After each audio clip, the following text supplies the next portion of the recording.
नूर बानो। किस लिए आज प्रोटेस्ट कर रही हैं आप लोग? हमने ये किया है शराब नशा के और दहेज के लिए। शराब नशा बंद, दहेज बंद होना चाहिए, लेना देना ये बंद होना चाहिए। यानी कि जो मालदार आदमी है वो दहेज ले दे के गाड़ी बंगले सब देते हैं, लेते हैं। गरीब आदमियों की शादी नहीं हो पाती।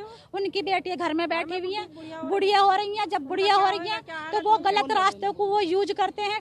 फिर फायदा क्या है? वो ये और बलात्कारी का काम, ये दुनिया भर के ये सिस्टम जो बहक रहे हैं, ये इसीलिए बहके हुए हैं, गरीबत की वजह से बहके हुए हैं।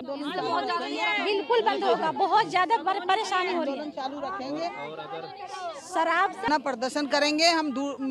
मुख्यमंत्री से लेकर प्रधानमंत्री तक जाएंगे और धरने पे बैठेंगे। महिलाएं इतनी कमजोर नहीं है, महिलाएं बहुत कुछ कर सकती हैं। इसलिए मतलब ये संस्था के थ्रू हम लोग, समिति के नूर बानो जो महिला कल्याण समिति, इसके थ्रू हम लोग आगे जाएंगे और पूरा संघर्ष करेंगे। सब महिलाएं हमारे साथ हैं और पूरे उत्तर प्रदेश की महिलाएं हमारे साथ हैं।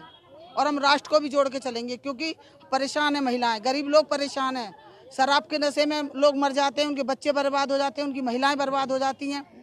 और ये शराब भी बंद होनी चाहिए, जैसे बिहार में बंद हुई, ऐसे हम उत्तर प्रदेश में भी चाहते हैं कि बंद हो। मैं किरण ठाकुर हूँ।